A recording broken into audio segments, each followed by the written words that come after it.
பிள்ளைகளே,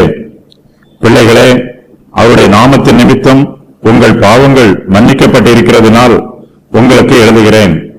புதிய விசுவாசிகள் எவ்வளவு வயது நிரம்பியவர்களாக இருந்தாலும் அவர்கள் கிறிஸ்துவின் குழந்தைகளாகவே இருக்கிறார்கள்.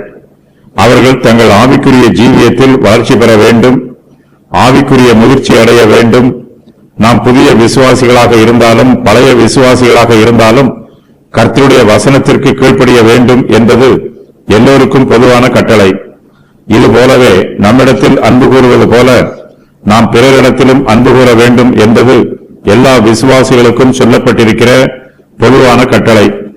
விசுவாசிகள் எல்லோருமே உலகத்திலும் உலகத்தில் உள்ளவைகளிலும் அன்பு கூறக்கூடாது.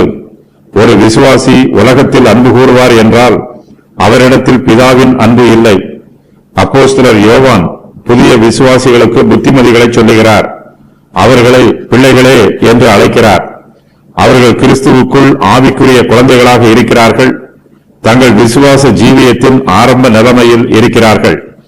இயேசு கிறிஸ்துவனுடைய நாமத்தின் நிமித்தம் நம்முடைய பாவங்கள் மன்னிக்கப்பட்டிருக்கிறது. நாம் புதிய விசுவாசிகளாக இருந்தாலும் நம்முடைய விசுவாசத்தில் நாம் உண்மை உள்ளவர்களாக இருப்போம் என்றால் நம்முடைய பாவங்கள் நமக்கு மன்னிக்கப்பட்டிருக்கிறது. இயேசு கிறிஸ்துவனுடைய நாமத்தின் நிமித்தமாகவே நம்முடைய பாவங்கள் நமக்கு மன்னிக்கப்பட்டிருக்கிறது. தேவனால் பாவ மன்னிப்பை பெற்றிருக்கிறவர்கள் தேவனிடத்தில் அன்பு கூற வேண்டும். உலகத்திலும் உலகத்தில் உள்ளவைகளிலும் அன்பு கூறாதிருக்க வேண்டும். ஞானமுள்ள குழந்தை தன்னுடைய பெற்றோரை அறிந்திருக்கும். விசுவாசிகளாகிய நாம் கர்த்தருக்குள் ஞானமுள்ளவர்களாக இருந்தால் நம்முடைய பிதாவாகிய தேவனை அறிந்திருப்போம். சிறு பிள்ளைகளுக்கு தங்களுடைய குடும்பத்தில் உள்ளவர்களை மாத்திரமே தெரியும், அந்நியரை அறிந்திருக்காது. புதிய விசுவாசிகளாகிய நாமும் கர்த்தரையும் அவருடைய சத்தியத்தையும் அவருடைய ராஜ்யத்தையும் அவருடைய ராஜ்யத்திற்கு உரியவைகளையும் மாத்திரமே அறிந்திருக்க வேண்டும். அவைகளில் மாத்திரமே அன்பு கூற வேண்டும்.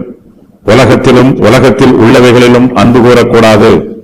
புதிய விசுவாசிகள் உலகத்தில் அன்பு கூறும்போது அவர்களிடத்தில் பிதாவின் அன்பு இருக்காது.